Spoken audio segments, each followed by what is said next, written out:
Hello, good afternoon. My name is Freek Spinnewijn. We're still waiting for one of the speakers, but probably in view of the time that we have available, it's maybe better to already go ahead with the program. This session is a session on homelessness and housing exclusion. And we have 4 speakers on the program. We'll start with Manuel Pizarro, who is MEP, member of the European Parliament for the Socialist Party, for the SND. Then we should have Lucie Davoine, who is Deputy Head of Unit in the European Commission, DG Employment. And then we have 2 presentations, one from Hungary and one from Poland, one from Balit Misicic and one from Cesari. Apologies beforehand for your name. But we'll start, I think, with Manuel. I think you're ready, Manuel, and you don't have any slides, so I give you the floor immediately. Let's try to stick to 7-8 minutes maximum so that we have a little bit of time at the end for debate. Thank you, Freek, and thank you for your kind invitation. It's very important to speak about these issues at the European level. As all of you are aware, homelessness has several causes, not only of material order. In many cases, there is an overlap of causes, both material and existential. That's why an integrated approach is the wisest approach, preferably in a European-wide housing-first approach. When we think about issues like migration, aging, mental health problems, relationship breakdowns, or inadequate support for people leaving hospitals or prisons, as we have seen in the pandemic, financial resources are not enough. You need houses, but you need more than houses. But then we have the subsidiarity principle. It is up to national and local authorities to tackle the problem. The EU cannot act directly on homelessness. It can only encourage and support action by member states, including funding from the different financial instruments at the European level, European Social Fund, European Regional Development Fund, or the Fund for European Aid to the Most Deprived. The present situation is dire. For decades, we were under the illusion that homelessness in the EU was a problem with an end in sight, given the growing prosperity and broadening of social protection. But the reality is very different. Homelessness is increasing all over Europe. On top of that, there is a patent lack of reliable data. Without reliable data, it is difficult to put in place reliable policies. At the EU level, the main novelty is the European Platform on Combating Homelessness, one of the many European Pillar of Social Rights action plans fruits. In the wake of the launching of the platform, the European Parliament, the European Commission, and many stakeholders adopted the Lisbon Declaration that commits to combat homelessness and offer safe and accessible accommodation for all by 2030. The mere exchange of knowledge and best practices, the identification of efficient and innovative approaches is in itself a very important step towards the desirable goal of ending homelessness. Yet the reality is that some causes for homelessness and the national and local responses are very different across Europe.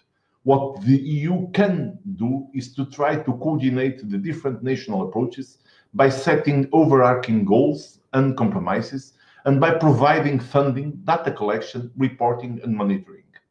The national recovery plans are an unmissable opportunity. For instance, my country, Portugal, has earmarked more than 2,000 million euros in its national recovery fund to provide for adequate housing for 26,000 families until 2026. I believe that sooner or later, we will have an EU homelessness strategy that will help to fine-tune structural funds. But there are also shortcomings on the EU side. Despite the platform on combating homelessness, no goal on homelessness was proposed by the Commission in the action plan of the European pillar, for instance, as a sub-target of the poverty reduction target. Another key initiative that is lacking is the exclusion of public housing policy from the competition and state aid rules. But there are projects and experience that have worked in a number of regions and cities across the EU. If we can replicate these experiences with necessary adaptations, we can realistically dream of ending homelessness. We can do it if we take that goal as a collective mission. However, I must state that the social housing sector is not only an issue for the homelessness people. In the past, social housing was primarily destined for the poorest people with very low wages, people unable to find a home in private housing market. Nowadays, things are very different. Middle-income families are being pushed out of the private housing sector due to soaring prices caused by the commodification of housing, deregulation, mass tourism, and financial capitalism, amongst others. As a consequence, there is a surge in demand for social housing in many countries, putting national authorities and public resources under pressure. We have thousands of, We have thousands of low-income families that are applying for social housing because the housing market they were able to assess in the past is now prohibitive. So maybe we should get rid out of the expression of social housing and opt for public housing instead.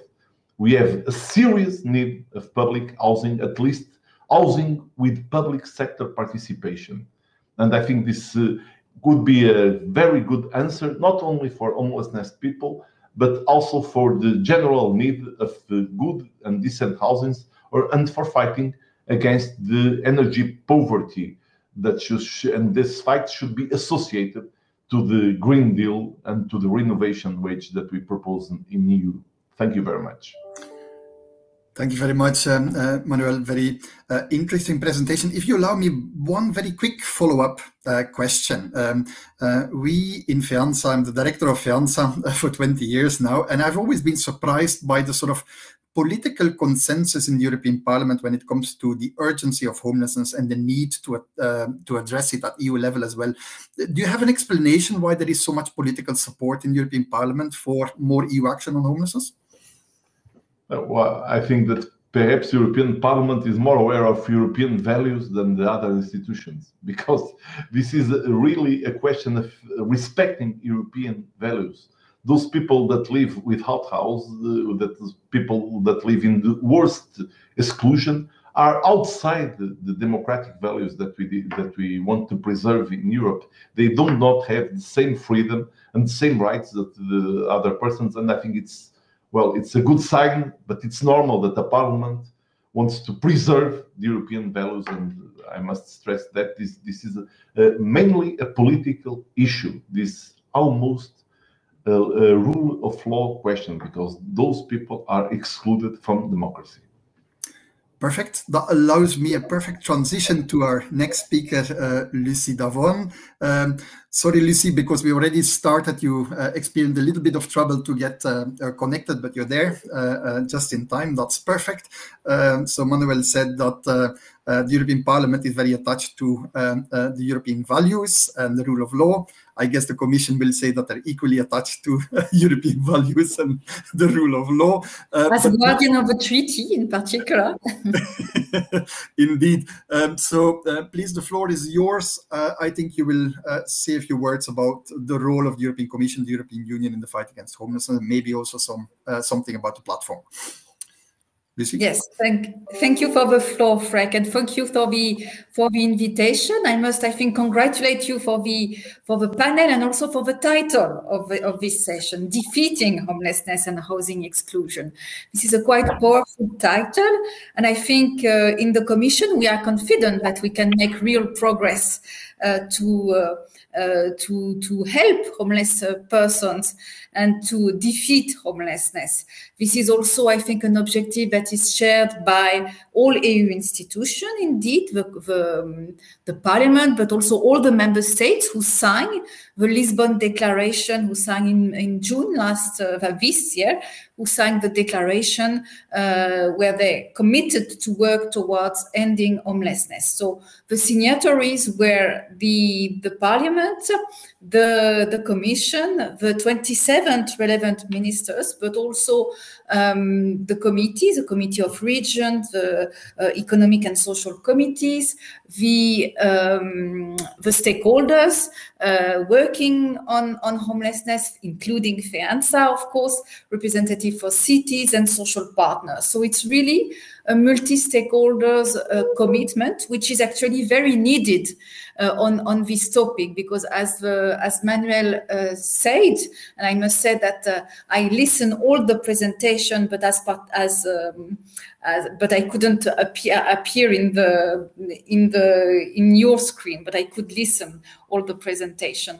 So as he said, we need integrated approach, combining different sectors, including social services, but also housing sector, which has a crucial role to play, because homelessness is a multi-factor phenomenon, a complex phenomenon with multiple reasons behind it. One of the key reasons is probably poverty, as simply as that, and the lack of access to housing. So we think the housing sector is absolutely crucial in this, provided that it is linked to social services, and that the persons that are the most vulnerable have access to a full range of services. So in the Lisbon Declaration, we agree on key principles, key powerful, almost philosophical principles, but also practical in a way, where we intend to fight homelessness by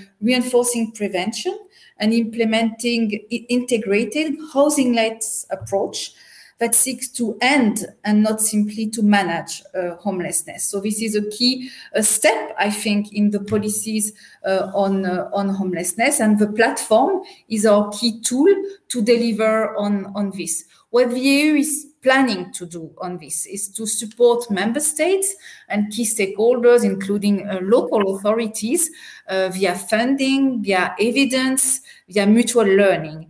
I think it's crucial to highlight that we have data, but we have no official data. So it's important that we agree at European level on what is homelessness and what are the key drivers of homelessness and what are the best solutions. We know that there are good examples across Europe or even abroad on which we can rely, and that's why we intend to promote mutual learning within Europe on this topic. And of course, funding is crucial. I think if we know that there are difficulties in accessing social housing, for instance, across Europe, and long queues in some member states. So it's important to invest in these sectors, and there are different funding opportunities at European level, like the structural funds in particular, that can be helpful. So we really try to, with the Lisbon Declaration, with the platform, to have a new impetus and to better use all the tools we have. And we hope that the political commitment that we had in Lisbon will help to make concrete progress on the grounds with all the stakeholders. That's all what I wanted to say as an introduction, but I'm really happy to discuss with you on some of the specifics if needed.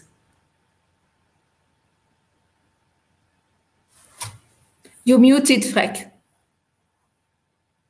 Thanks for reminding me. After 2 years of Zooming and online meetings, I'm still forgetting to unmute myself. But thanks a lot for your presentation, Lucy. We'll certainly come back to you with some questions afterward, maybe some questions related to the platform. But I would like to pass on to Balint for a moment now. Balint, you're the policy advisor in the city of Budapest. Hungary in the last, let's say, decades was not always very positive in the news when it comes to homelessness, but I have the impression that things are changing, especially in Budapest. So very happy to have you here and to listen to what you see as the obstacles and the challenges you face in addressing homelessness in Budapest. Okay, and you want thank to you very share much. your screen, yeah? Yeah. Yes, indeed, which takes a second. Yeah. It seems to work. All right. Clean? Yes. Yeah, Lovely. perfect. So thank you very much for the invitation and for organizing this event. I would briefly want to talk about the overall context of addressing homelessness as the most extreme form of housing poverty and housing exclusion in Budapest, the desirable directions of change that we have been pursuing in the past 2 years since the current mayor Gergely Karácsony came into office, and the most important challenges and obstacles that we are facing while doing so. The first thing that's worth emphasizing is that while addressing homelessness, here in Budapest, we are working in a rather extreme situation of housing affordability crisis. Here you can see the change of house prices in various capital cities in Central Eastern Europe. And you can see that whereas in Ljubljana, Vienna, Bratislava, or Zagreb, the change of house prices between 2015 and 2020 was around 20–30% maximum. The same value for Budapest is around slightly above 120%. So it is a rather extreme situation here in terms of affordability in general, which means that more and more people, including the lower middle class and middle class families, have difficulties increasingly to afford decent housing. And the increase of rent, of average rent in the private rental sector, has similarly been rather extreme in Budapest. And the average rent of a flat in Budapest increased much more significantly in the past decade than average household income. That means that while addressing the housing needs of the most vulnerable, the poorest residents of Budapest, to do so within this context of a rather extreme and increasingly widespread affordability crisis. Now, turning to the issue of homelessness, homelessness became a public issue, a social issue, and an explicitly acknowledged social problem after the changes, the transition to free market capitalism in the early 90s, late 80s. And since then, a rather extensive homeless assistance system developed. However, the problem of homelessness in the policy discourse, in the parliament, in local authorities, in the media, public discourse in general, has been understood to be a problem of wintertime crisis management, an issue of the availability of shelter beds, and in the last few years, increasingly as a problem of public spaces and a problem of law and order. As Fried mentioned, one of the reasons why Hungary was in the media, international media also in the past few years, with regards to homelessness, has been a rather, how should I say it politely, a rather unusual treatment of street homelessness, which included the explicit criminalization of street homelessness public spaces in all localities of Budapest, of Hungary. So this is the heritage of homelessness politics, so to speak, which led to a situation when, thinking about homelessness, the first question one thinks about is that why this person is not in a shelter, and we are less likely to think about another and perhaps more important question, that why is it that he or she does not have a home? Why is it that he or she does not have a place to call his or her home, whether he or she happens to live in public space or in an overcrowded dormitory-style shelter? So this is the heritage that we are trying to escape from. I didn't want to show you too many statistics, but this is perhaps one of the most important and And definitely statistics that are available about homelessness in Hungary. This shows that to the question, do you think that you will live in independent housing in the future, whether you will ever live in independent housing in the future, the majority of homeless people in Hungary responded in 2020 that they actually do not believe that they would ever be in that situation ever again.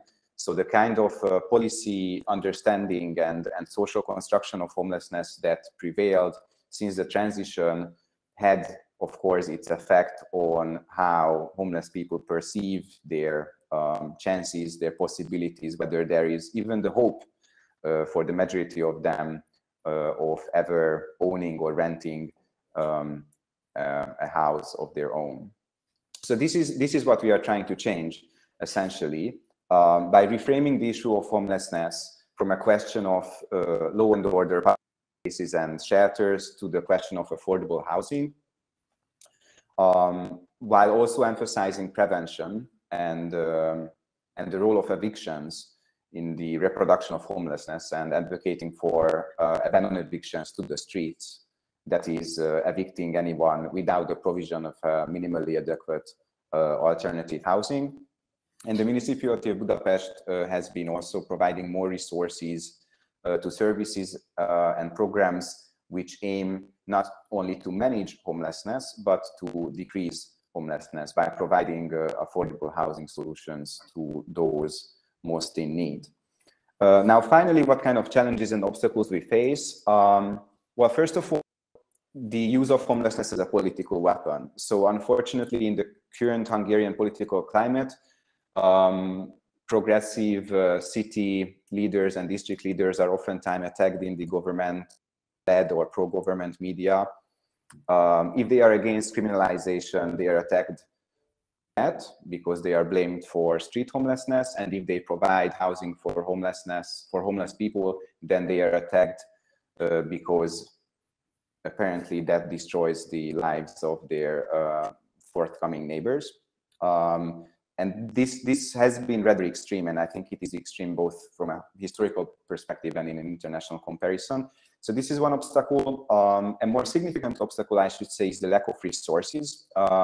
Anything that the municipality of Budapest is trying to achieve is against the tides because the central government's homelessness policy is very different, and it also has a very antagonistic relationship to social housing or public housing in general. And that also translates to the lack of EU funding, which is partially explained by the scarcity of EU funds directly available to local authorities, but also because of the central government's control over how EU funds dedicated to Hungary are or can be spent.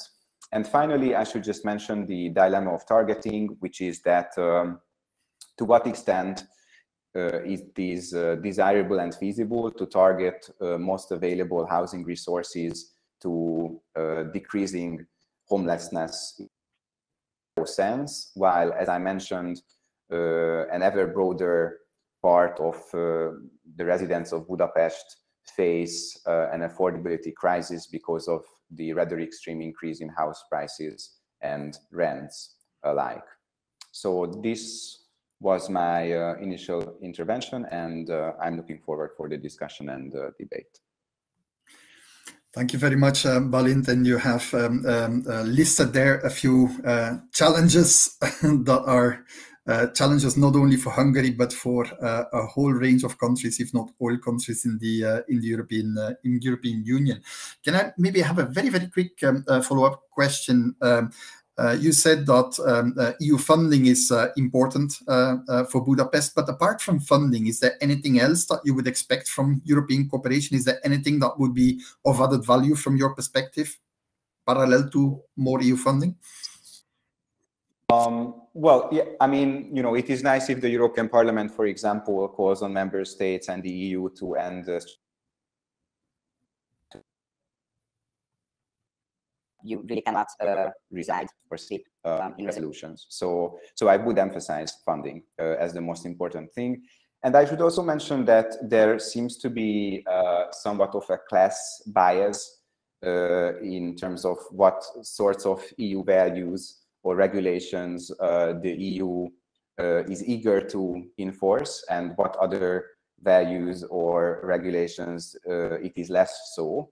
So it would be hard to argue that the criminalization of homelessness is in accordance with so-called European values, but you know, this has been an enshrined policy of the Hungarian government, even included in the so-called fundamental law, that is the constitution, and you know, that is not something that seems to be that big of an issue than a slight violation of the Maastricht criteria. So I think that kind of priorities could also be perhaps reordered. Perfect. Thanks a lot, Balint. So now I'll switch to our last speaker, Cezary Mieczejewski, who is the president of the Polish National Revisional Union of Social Cooperatives. I hope I said that correctly. And if I understood well, Cezary will speak in Polish and will be translated consecutively, which is okay, because we have to accept that the European Union has more than one language. So, Cezary, up to you.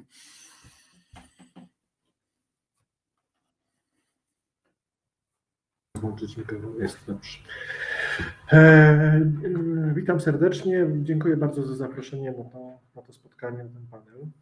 Thank you very much for inviting me to this panel. Polska według statystyk oficjalnych ma 30 000 osób bezdomnych.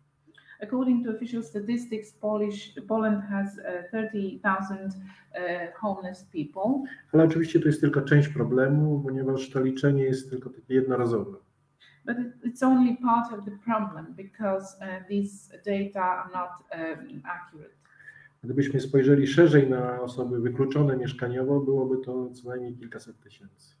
If we took a broader look at those who are excluded from this system, it would be like more than 1,000 people. Ja z dużym zainteresowaniem wysłuchałem moich poprzedników. It is with very big interest that I heard all the presentations. Zwłaszcza kolegi z Budapesztu. Especially the presentation by my Hungarian colleague. I widzę, że wiele problemów jest bardzo wspólnych.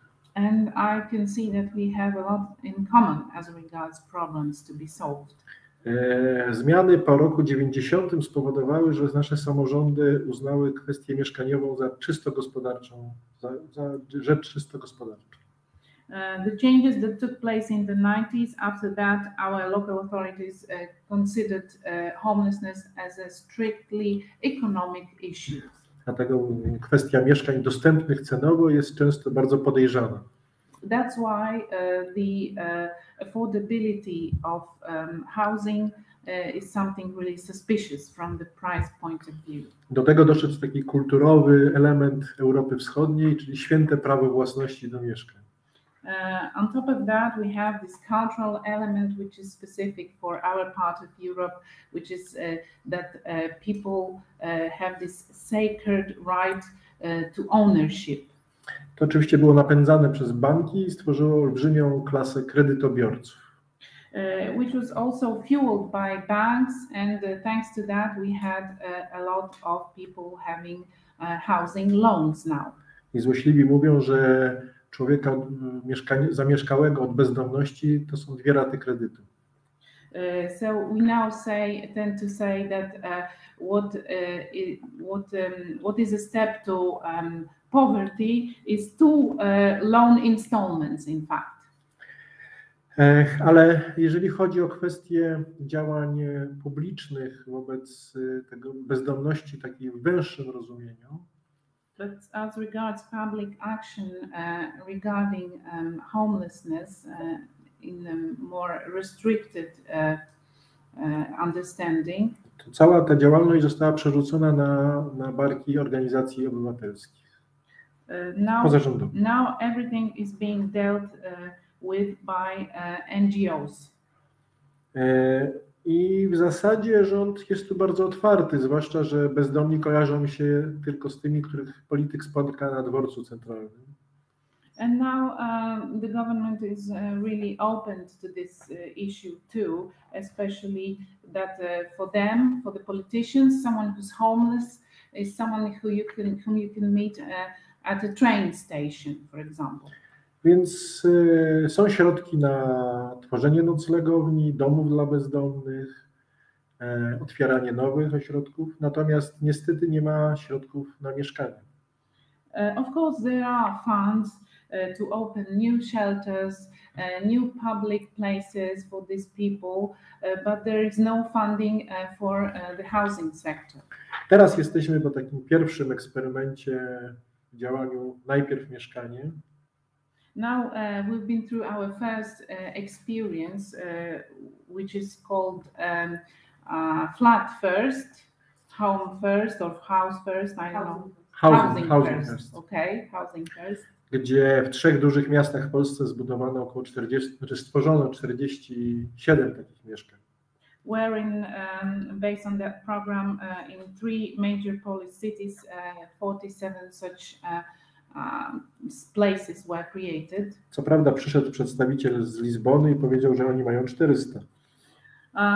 But someone from Lisbon came and told us that they created 400 such places. Co nas trochę obniżyło nasz poziom entuzjazmu.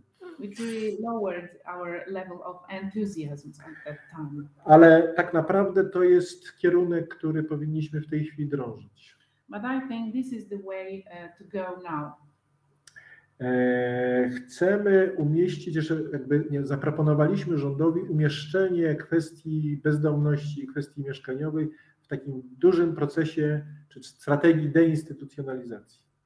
We also propose to the government that the homelessness and poverty issues are part of the disinstitutionalization process. Czyli oprócz osób starszych, osób z niepełnosprawnością, osób w kryzysie zdrowia psychicznego, umieściliśmy również osoby w kryzysie bezdomności. So apart from the elderly people, in mental crisis people, and other people with disabilities, among this group we put also homeless people.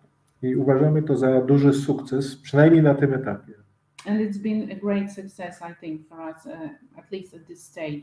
Bo okazało się, że wspólnym mianownikiem dla tych wszystkich grup są mieszkania. Because it turns out that the common denominator for all these groups is housing. Dlatego też nie chcemy tworzyć osobnych mieszkań dla osób z niepełnosprawnością, czy mieszkań dla osób w kryzysie zdrowia psychicznego i osób bezdomnych, bo to są cały czas te same mieszkania. That's why we don't want to create separate housing solutions for the disabled, for people with mental illness and other people with disabilities, because this is about the same housing. Oczywiście wymaga to nie tylko działań finansowych. It requires, of course, not only funding. Chociaż staramy się o środki europejskie i jesteśmy na dobrej drodze. Of course, we've applied for EU funding and we are going to get it. Ale mamy też obietnicę tworzenia działań profilaktycznych na poziomie gminy, przeciwdziałających bezdomności. But we would also introduce some preventive measure at a local municipality level to fight homelessness. Na poziomie europejskim, już kończąc, potrzebne są nam 2 rzeczy, może nawet 3. At EU level, we need really 2 or 3 things. Pierwsze to jest przekonanie, że sfera mieszkaniowa nie jest wyłącznie sferą rynkową. The first thing is to convince people that housing is not only a thing which is related to the market. I to trzeba powtarzać na okrągło. And this should be reiterated at all occasions. Po drugie, należy wprowadzać rozwiązania, które zobowiązują wszystkich deweloperów do przeznaczenia części mieszkań na cele społeczne. Then solutions aiming at creating housing should be implemented, and these solutions should be implemented by developers. Tak jak dzisiaj wielkie firmy muszą robić raporty społeczne, tak deweloperzy mogliby przeznaczyć część substancji na cele społeczne. As big companies have to have their CSR reports, the same should apply to developers who would have to create some housing. Part of their flats would be for this kind of people. I ostatnia rzecz to na poziomie europejskim to jest postawienie tamy korporacjom, które masowo wykupują mieszkania i windują ceny. And the last thing is really to put an end to this phenomena of big corporations or funds buying massively flats. W Warszawie mamy to samo, co w Budapeszcie, bardzo duży wzrost ceny właśnie poprzez masowy wykup mieszkań. We have had recently the same phenomenon as in Budapest. In Warsaw, these flats are being bought massively, which contributed to the price rising. Także mamy do zrobienia na dużo do zrobienia na różnych poziomach. That's why we have a lot to do at many levels. Dziękuję. Thank you very much. Perfect. Thank you, Cesari. Maybe I don't see any questions on the chat, but I think there is two questions. I mean, one question that came from both the presentation of Cesari and Balint. It's the question of funding. It's interesting to hear both from Manuel and Lucy that there is unprecedented opportunities to use EU funding and financing opportunities to address homelessness.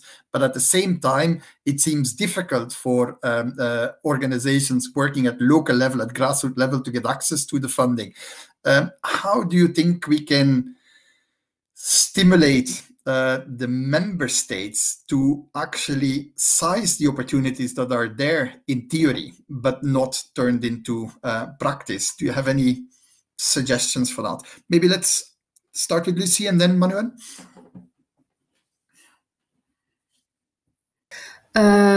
So thank you to all the speakers for the presentation, which I think were very enlightening for me and for all the colleagues who will work on the platform. So this is really very welcome. On specifically on the issue of funding, I think I must say you are not the first one to mention this issue, and for instance, Eurocities has also mentioned this issue, so we are aware of that. However, I mean, it's true that the big pots, that's the structural funds, that's indirect management, so we rely also on member states, on managing authorities to support the local authorities. We have what we call a community of practices within the managing authorities of the structural funds, with whom we are in contact to try to encourage them to support, for instance, housing first approach. And I think our colleagues from DG, from the European Social Fund's perspective, what is important is that we can support social services that can help the homelessness.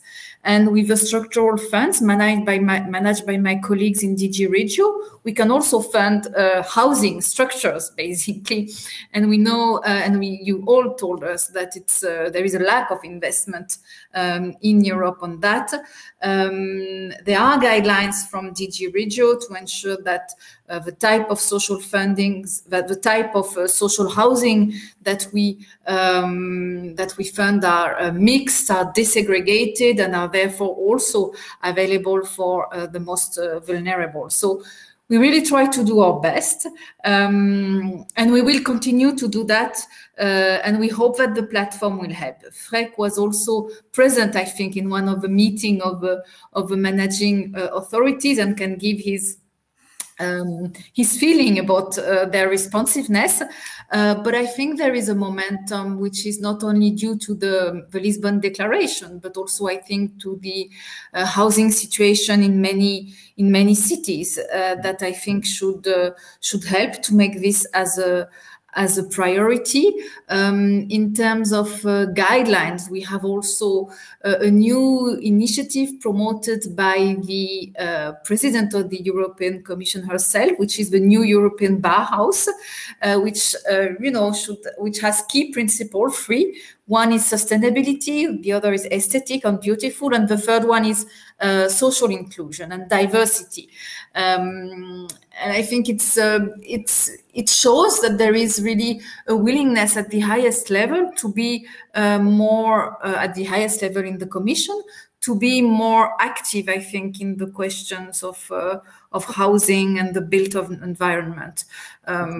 It's also related to the green transition, I must say. But both are, I mean, this can go hand in hand, the social and the green transition. So I hope I have given a bit of hope and optimism. And I'm happy to discuss this also in very concrete terms if needed. Yeah, we have unfortunately not the time here. We have to hurry up. We're in a very short time frame, 45 minutes. But Manuel, do you have any, like also the Portuguese example? You managed to get some of the EU funding directed to housing and homeless and housing first, actually. So any tips for our colleagues from Budapest and Poland? I think that one thing which is quite important is that we need to put European goals in that area. Because without European goals, we are always very strict with financial goals, but we are not so strict with social goals. And of course, it depends on the option of each member state. In Portugal, we put a lot of money of our recovery and resilience plan in the housing sector and in fight against poverty, because we understand this is important in all point of views, and including the economical point of view. But of course, not all member states have the same position, and it's very difficult to the Commission to act in each member state without a common vision about the goals that we want to achieve. For me, we can debate if the goals are enough or are not enough, but there is a goal about fighting poverty in the European Union till 2030. We debate if it's enough or it's not enough, but there is not a goal about homelessness. And I think this is a political problem that must be addressed at most high level. We must find an agreement between the three institutions, European Parliament, Commission, and the Council, about the defeating homelessness. The idea of the homelessness is not acceptable in Europe values. And I think, of course, social society has a key role to play in that area. And as a politician, I participate always in your initiatives with that idea. This is a key issue that could not be put as a secondary question. This is a central question. I must repeat what I have said in response to your answer, to our first answer, Frank. This is a rule of law question. These people are out of the democratic states of Europe. They have not the same rights of all other people, and this is not acceptable. That's clear. Thank you, Manuel. And no worry to repeat. If your message is the answer, then you can repeat that same message. Balint, there is a question for you in the chat. It's an easy question, but probably a difficult answer. But the person is asking whether things have changed in terms of criminalization of homelessness or street homelessness in Hungary since the constitution was changed, etc. I think the answer is probably a nuanced answer, but there is some reasons to be hopeful, certainly Budapest, I hope. Yes, well, I'll be very brief in that respect. So in terms of the laws, nothing changed, and municipalities also do not have the power to change these laws. However, it is essentially not enforced, I think, because of the widespread public opposition, but also because the police think that it is a good idea, and also it does not have the resources to enforce it. So where there are at least a few thousand people sleeping rough from time to time, in this year perhaps 4 or 5 misdemeanor charges were initiated, so which shows a lack of enforcement. So this is, as of now, more an issue of principle than an issue in practice in the field. If I may just add one brief thing for your earlier question, what I think should be raised at the level of the European Union is that whereas the EU has all sorts of minimum standards in market regulation and environmental protection or consumer protection and so on, it does not yet have anything that is compulsory on the field of social. And I think minimum income protection, for example, would be an area where such an initiative would be a very legitimate one. And just to connect it to homelessness and why it is this specific policy field that I raise. In Hungary currently, if you are a long-term unemployed people, you have access to something of 60 euros of support per month. Now, the average rent in Budapest is around 400 euros. And of course, you know, it wouldn't be wise to point to the EU about everything or anything really that the Hungarian government does wrong. However, I think minimum income protection and some other aspects of social policy should be on the agenda of the EU in terms of establishing, institutionalizing compulsory, i.e. enforceable minimum standards for. Clear. Thanks a lot, Balint. I give the last word to Cesare. We're already over time, and people told me that I would be punished if I went over time, but I think it's only respectful to give the last word to Cesare, and then we'll close.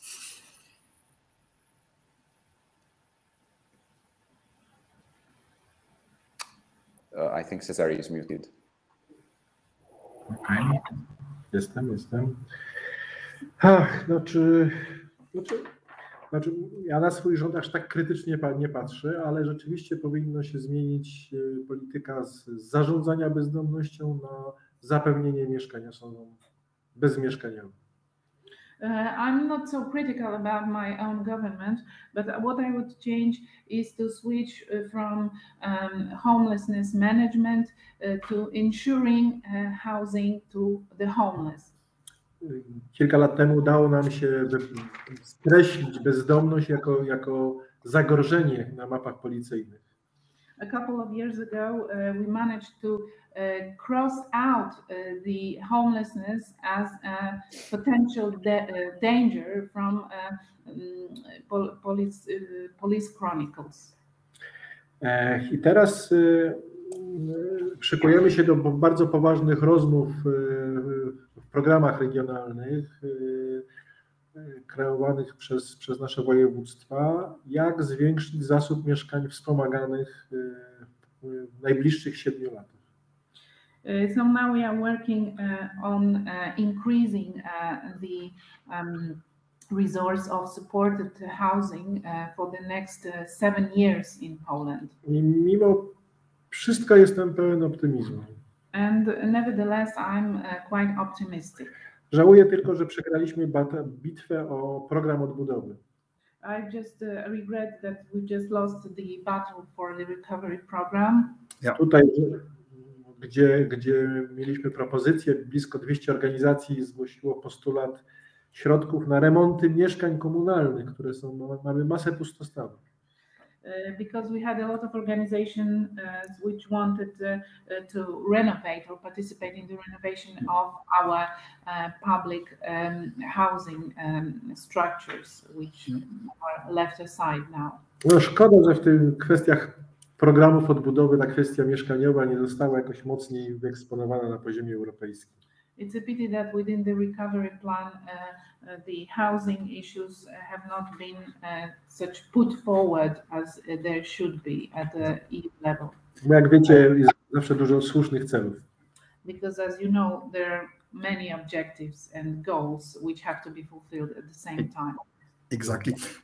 I'll have to stop you there and just close this session. I think I can summarize with saying that there is interest from member states and stakeholders in member states to work together at European level on homelessness, to access funding, but also for other reasons. There is a supply because there is a platform. The Commission is working on a work program for this platform. So I think we can come together and try to make a change.